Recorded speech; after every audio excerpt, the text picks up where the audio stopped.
patriotic Kenyans, today we wish to draw the attention of Kenyans to one of the greatest fuel scandals in the history of independent Kenya. We have deliberately taken time to look into the oil scandal that has hit Kenya in the hope that the government of President William Ruto would be kind to the people of Kenya and save them from further agony. Little was it forgotten to us that Kenyans are on their own, and the entire energy value chain is completely a criminal enterprise under William Ruto. We wish to state as follows. On Thursday, the 2nd of April 2026, Kenyans were treated to dramatic arrests of former PS State Department of Petroleum, Mr. Mohamed Liban, Mr. Daniel Kipto, former DG EPRA, and Mr. Joe Sang, former MD, Kenya Pipeline Corporation. On 4th April 2026, a public statement made by William Ruto meant to hoodwink and fool the people of Kenya. He argued that oil cartels had been crushed to a halt.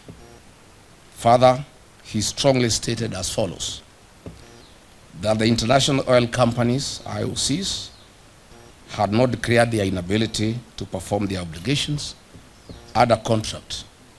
Yet we know that there was official communication requesting a contract review and price adjustment following the Middle East crisis. The other trio had resigned, yet they were forced to resign during the Easter weekend while still under police custody.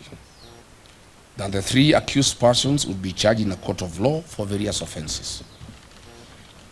The three international oil companies, IOCs, in the so-called G2G arrangements are Saudi Aramco, they supply diesel and super petrol; Abu Dhabi National Oil Company, ADNOC, they supply diesel and jet fuel; and Emirates National Oil Company, ENOC, they supply super petrol. These IOCs supply and distribute fuel through 6 hand-picked local oil marketing companies. But what was being hidden from the public was the real culprits of this scandal. The team leader of this oil scandal is William Ruto, Felix Koskei, and the abroad-based expert, the CS for Energy and Petroleum, Mr. Opio Wandai. And a local company, which is a nominee of the international oil companies, IOCs, awarded under the so-called G2G framework.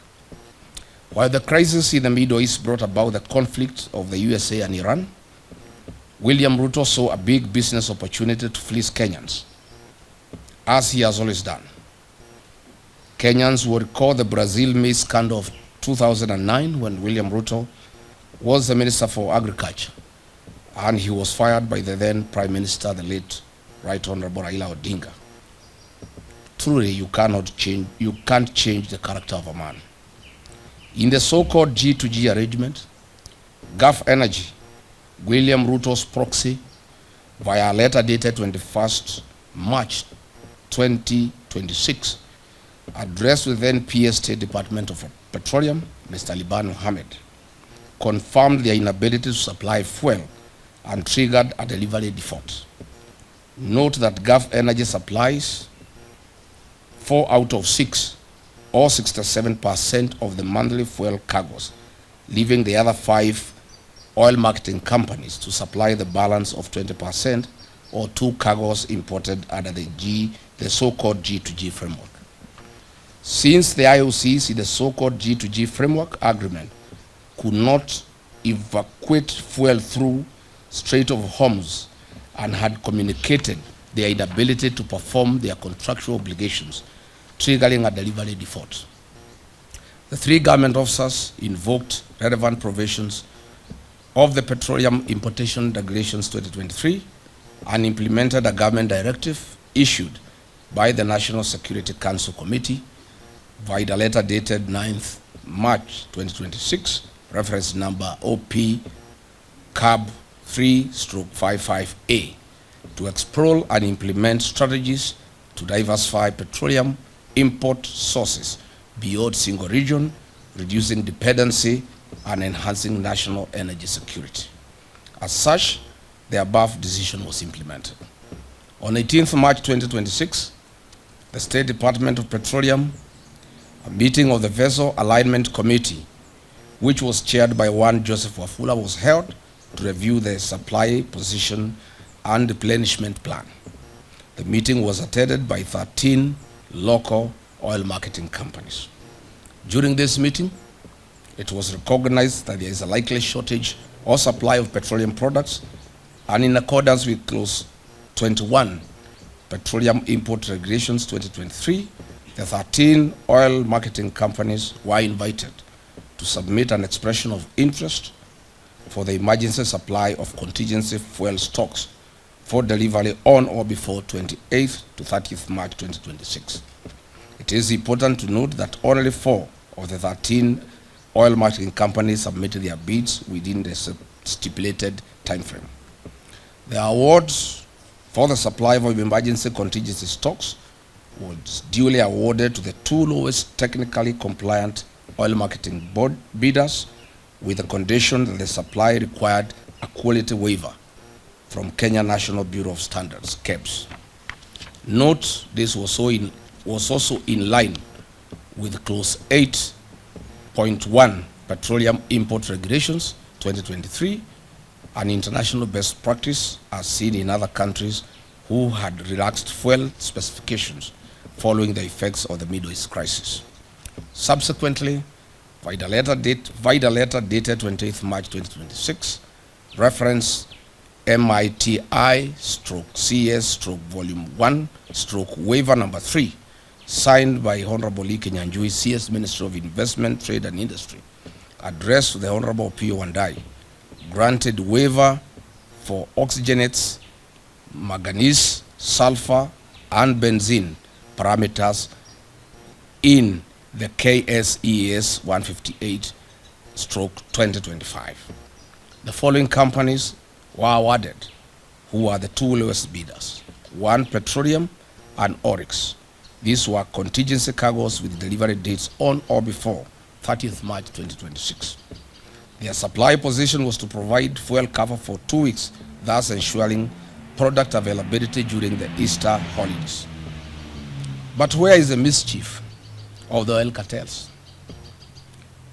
William Ruto was well appraised of all these processes and procedures.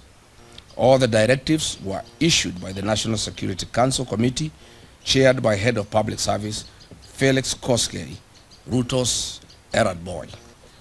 After William Ruto got a brief that Gulf Energy's bid was knocked out on technical grounds and the competitors had gotten their letters of award, he issued clear instructions that Gulf Energy bids be affixed to the procurement process and awarded with immediate effect. Gulf Energy submitted their bids 3 days later, on 23rd March 2026, after the awards had been executed. Their delivery was for the 8th to 15th April 2026, which was 10 days past the preferred date range of 28th March to 2nd April 2026. The bid of Gulf Energy was rejected by the Vessel Alignment Committee, State Department of Petroleum. This being William Ruto's proxy company that supplies 80% of monthly cargoes. He exercised political power. Characteristic of him, this is when the head started rolling. He knew that he had lost profit worth billions of shillings.